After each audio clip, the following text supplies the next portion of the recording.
Hello guys, welcome to my omnibus discussion of ancient Greek tragedy, more specifically Athenian tragedy, because all these plays were written and performed in Athens from an Athenian point of view.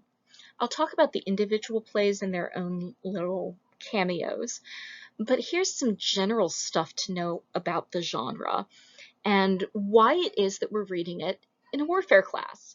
This may feel a little bit like literature, and you may be asking yourself, like, why the plays here? Well, keep in mind that Athenian society was, during the time of the writing of these plays, engaged in various wars. These were civic festivals funded at state expense and sacred to the god Dionysus, who was the god of drink and of song, and also altered states of mind, which is why theater becomes part of Dionysus.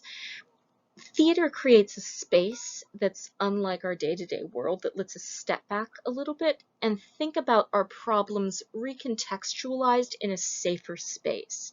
They tend to happen in foreign countries, in ancient mythology, so they're not technically about what's going on now in Athens, but the problems that people are having, the discussions they're having, the arguments going on, those are going to feel very familiar in the context of Athens coming out of the Persian Wars and into and to the end of the Peloponnesian Wars.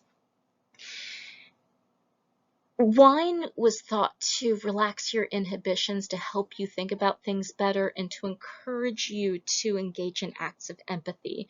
Dionysus was a god who was friendly towards women and foreigners and alternative lifestyles, and all of these things that it's usually not safe to be sympathetic to if you're a good, upstanding Athenian citizen. And this safe space, with diversity depicted, for better or for worse, allowed Athenians to empathize radically in a context that didn't put the state in danger, at least directly. So why am I going through the state in this? Remember, Athens is a democracy, so part of why the Athenian government felt it was important to pay for these festivals was because they thought that watching theater, especially these serious tragic plays, encouraged a citizen to be a better decision maker. It helped them to think about problems from all sides of the problem, to understand why their opposition spoke the way they did. It was also a great space to learn to recognize bad arguments and specious reasoning, to be able to figure out when people are bullshitting you and when they're being honest, and to use that knowledge to be a better voter, to encourage people to be thoughtful and careful judges of difficult problems, and then to bring that back to their work for the government, as every citizen was supposed to. These weren't just audiences full of Athenians, though. Only male Athenian citizens could vote. But the city Dionysia allowed wider audiences. There would have been foreigners, visitors from other city-states, maybe women, we're not sure, but I'm going to proceed on the assumption that women were in the audience because I think that's more interesting for essay questions. And these mixed audiences all together sat down and watched play after play. It was a competition, you see. There would be 3 playwrights, and each playwright got to write 4 plays, 3 serious ones and 1 funny one. And then you just, dawn to dusk, watch these plays, one after the other, until you were completely emotionally wrung out. At the end, you voted for your favorite playwright, and whoever won got like a statue and a wreath and all this nice stuff. So it's competitive. It's a combination of maybe The Voice, The Kardashians, and fiction. Yeah, I don't know. My parallels are falling apart a little bit here. I've quite gotten to the military thing, though. I'm going to on the next slide. The city Dionysia is the name of the festival where these were performed. It was annual, and it was, as I mentioned, state-sponsored. So the government would pay for it, and they did so for reasons that were related to citizenship, but also as a public service. Part of what they're trying to do is give people a space to mentally process trauma. And the plots, the characters, the situations reflect what's going on in Athenian society in the 5th century, where you have a high proportion of veterans. In order to get your citizenship, you have to serve in the military somehow. If you don't, you can't become a fully vetted citizen. This is also a society with a lot of people who are support for the military. You have wives, family members, foreigners who are military contractors. And again, this is a democracy, right? Many of the people in the audiences are going to have to make decisions about when to go to war, when to make peace, how to go to war, what to do in the war, what war ethics look like. Then too, people in the audience, many of them had direct experience with being invaded, particularly when we read the Persians. That was written under a decade from the Third Persian invasion. Everyone in Athens had just had their city burned down and sacked. In fact, you would look out from the theater and what you would see in the backdrop, other than the stage set, would be the remains of the Persian destruction. Athens was not rebuilt at all yet. So you look into a construction site as the play went on. Now, it's not just about the plays, though. There are sacrifices, there are prayers, there's singing, and there are processions where politicians make speeches and then the community recognizes different bits of their constituencies, including the war orphans. One of the things Athens did as part of their veterans packages is if you die in war and you have kids, the state will pay to educate and raise your kids. And so by orphans, we don't mean people without two parents. Their mother's probably still around, but it's a heavily patriarchal Athens. So if your dad's dead, you're considered an orphan. This is one of the reasons why texts coming out of the ancient world will talk about widows and orphans in the same breath. What they mean are single mothers whose spouse is dead or missing or gone or whatnot. So people whose dads died in war, because they were raised at state expense and because the state was the community, it's a radical democracy, the people who were sponsoring these kids wanted to see them once a year to make sure that they were okay. And also the kids who were being raised could then look at the people who were paying for their upbringing. How anyone felt about this is something that, alas, must be up to speculation. But one of the first things you do at this festival is you look at the children of the people whose dads are dead because Athens went to war, which puts this very firmly in a military context. Everything in the ancient world kind of is. Next, the politicians would be there. They'd get the front row seats, as would the generals. Sometimes they'd speak. And this meant that the actors are closest to decision makers, and the decision makers are being made to watch what's going on stage. The stage was a place where the playwright could say some things that they were thinking about how leadership was doing, what leadership feels like for people who are being commanded. A lot of these plays are set in the Trojan War, so these are plays that are about war and warriors and their families and the kinds of decisions that lead us into war. If you decide to read the Persians, they also ask you to think about what it's like to be the losing side of the war. I'll say more about that in the lecture connected to it, but that's an interesting dramatic choice. The authors of these plays, too, were all veterans in some capacity because they were Athenian citizens and they were Athenian male citizens who were physically able, were made to do some military service. Sophocles, in particular, seems to have served in a number of campaigns, as did Aeschylus. These are our two playwrights for this section. As I mentioned, watching a play is good training for democracy. It's about empathy, it's about bullshit detecting, it's about stepping outside of yourself and giving other people space. But these plays aren't set in modern day Athens, right? These aren't contemporary plays. They're set either in the mythological past or in another country. So they are removed a little bit from reality, and that's important because this gives it a safe space.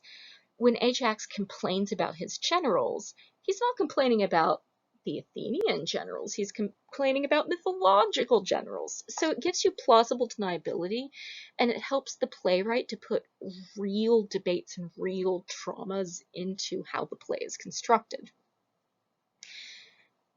Something interesting about these plays in the modern context and why they continue to be popular is that they can be very frank about the emotional experiences that result from political decisions made outside of your control. It's a big part of why I'm encouraging you to read the Ajax. The Ajax is about the mental health repercussions that come from a tragically awful command decision. And the fallout, not just for Ajax, the soldier who has this unfair thing done to him, when he's at the end of his rope. He's already fragile. This thing happens, and then he has a psychotic break that eventually leads to shame and isolation and judgment, and eventually he takes his own life, just so you know, spoilers. But he also has a woman there that he's living with and a small child. His brother is there. His family is there. And they have to watch this happen to him.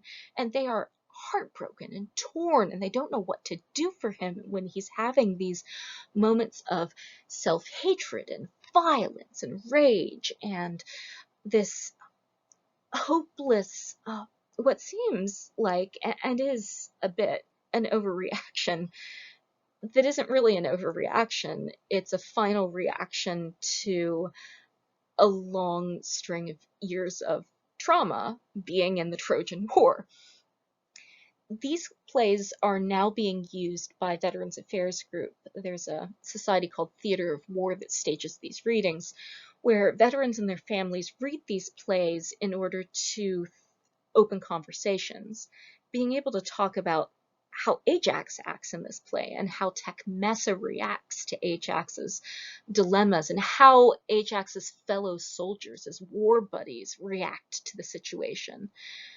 And also how the gods react. The goddess Athena shows up and it is not a good look on her. She is really flying off the handle in this play. It helps modern soldiers to have conversations with their families about how, oh, this is relatable. I felt like this. Or, you know, I don't feel like this, but this is how I feel. It's a useful conversation starter that helps people to have difficult conversations without feeling exposed and backed up against a wall. And that's why we're reading it, not just because this was an ancient way of coping with the psychological cost of combat. This is a modern way of thinking about the psychological cost of combat and coping with it by drawing companionship and relatability and siblinghood with warriors from the past. A lot has changed. Yeah, a lot has changed. But people are people, and tragedy gives us a unique way to look at what trauma processing looks like before therapists. So a couple other technical things to look for as you're watching the movie and reading your play of choice. One of the scene types that you'll see in these plays is the Agon. This is a Greek word that gives us agony in English, but for them it means a contest, like a sports contest, a race, a boxing match. Or a shouting match is also an Agon. This is where, usually two, it's very binary as Greek tragedy, two sides get in each other's face and each one of them shouts their point of view at the other one. And they're both a little right and they're both a little wrong. And in the background, there'll be the chorus, which is another thing that's a part of Greek tragedy. There'll be characters, and then there'll be a group of characters that sit in the back of the action and have reactions. They'll be like, oh, wow, I didn't think of that, or oh man, you are so out of line, or oh my gosh, this is really upsetting. I can't believe I'm watching this. And sometimes they'll have little songs. Well, they'll step out of the action and they'll sing about how watching this argument made them feel, about how the events have affected and impacted them, what they think should be done about it. So the chorus isn't always telling you what you should think about it. Rather, the chorus is acting a lot like the demos, which is the Greek word for the people. In Athens, demos is the ruling class, right? The democracy is from this word. That's rule by the people and mass voting. So the chorus is up there showing the group dynamics of bystanders.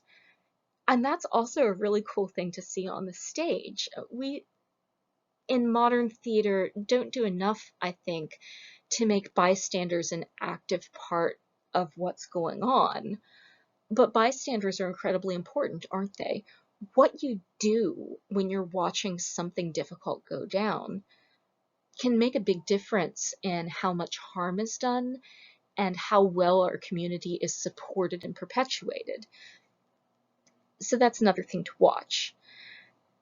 The Agon was also how Athenian government worked. They would have opposing parties in the court system speak at each other, and then there would be a vote. In politics, different members of the democracy would stand up and talk about the issue, and then everybody would vote on who was right and what they would do. Similarly, in a tragedy, you'll have characters stand up and each of them will say what they think. The chorus will vote, but then you, the audience, you're also voting because that's part of the festival. You have to make a decision. Do I love this play? Do I like this playwright? Am I going to vote for this play, or no, man, am I so turned off? In many of the cases, we know whether the plays won or not that year, and often the plays that were too much, too real, like, for instance, Euripides' Medea, which is memorable because a woman ends up killing her two children for very good reasons. It's a whole thing. But it didn't win that year. People were offended. They were butthurt. They were like, ah! But it showed up on art. People were really into the play, and it stood the test of time. So just because people hate your play doesn't mean that it's not a useful play. Part of the problem with being an ancient Greek playwright is that you were supposed to write something that resonated, but it's resonating with very difficult emotions. And yeah, ancient audiences had backlashes. They got mad. They'd shout. Apparently, like, a lady went into labor once because she got scared of some of the characters. It's just nuts. Theater is fantastic. So, final thoughts about this. Greek tragedy is not a kind of drama that's meant to give you one clear answer to a interpersonal problem. It's supposed to show you dissent. It's supposed to show you multiple views on a single topic. It's about tension, right? These are hard to watch often because it's all about tension. And not necessarily exciting tension. Like, there's not a lot of chase scenes and on-stage murder. Most of the murder happens off-stage. Messengers come in and tell you that stuff happened. It doesn't really happen on the stage, because that's not what tragedy is about. Tragedy is about fallout. It's about emotional reaction and processing. So, yes, stuff does happen. There are plots. But tragedy wants you to focus on how you feel, and how the people in the play feel, and what you should do with those feelings. In that sense, it's a neat free space, and I'm not sure it's one that our society does a really great job of providing, although social media has created bits of Reddit kind of look like this. Essentially, this is an invitation for you to feel a lot of big stuff, and to feel it really acutely and deeply, but then leave it on the stage in the fictional universe and step back away as a better, more integrated person whose opinions are informed by a greater sense of empathy, which is where the ambiguity comes in. Tragedy does not want to make your decisions for you. Tragedy is asking you a question. What would you do? And not just one, what would you do? What would you do if you were this character? What would you do if you were this character? What would you do if you were in the chorus? How could people have acted differently? And what kind of a person am I going to be now that I've thought through this other person's experience? Or if I recognize myself on the stage, how can I handle this in a better way than that character did? Or can I? It's one of the things that makes tragedy so bleak. On that happy note, then, I send you forth to watch Iphigenia and to read one of the plays. Mwah. Later. Ciao.